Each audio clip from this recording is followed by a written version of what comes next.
السلام على حسين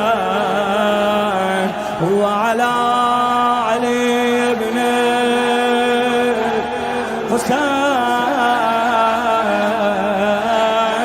وعلى أولاد الحسين وعلى أصحاب الحسين يا حسين.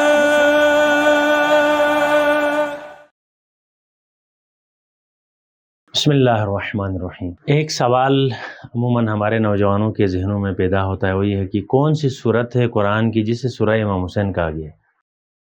جواب یہ ہے کہ امام صادق علیہ السلام سے روایت ہے کہ اپنے فرضی اور مستحب نمازوں میں سورہ فجر کی تلاوت کیا کریں. کیوں؟ اس لیے کہ اس سورہ کو سورہ حسین کہا جاتا ہے.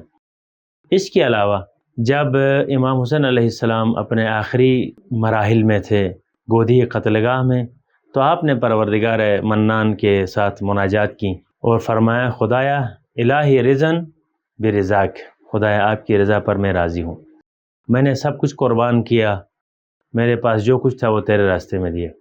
انہی مناجات کے جواب میں امام کو یہ پیغام ملا کہ یا ایتھا النفس المطمئنہ ارجعی الی ربک راضیۃ مرضیہ فادخلی فی عبادی وادخلی جنتی. سورہ فجر میں پروردگار نے صبح کی قسم کھائی ہے. صبح کی نور وہ نور ہے جس کے طلوع ہوتے ساتھ اندھیرے چھٹ جاتے ہیں. گویا حسین ابن علی اس نور کا نام ہے جس کے طلوع ہونے سے جہالت کے اندھیرے، گمراہی کے اندھیرے، کینہ و بغض کے اندھیرے سب چھٹ جاتے ہیں اور انسانیت نورانی ہو جاتی ہے. پروردگار عالم ہمیں اس نور سے استفادہ کرنے کی توفیق دے. والسلام علیکم ورحمۃ اللہ وبرکاتہ.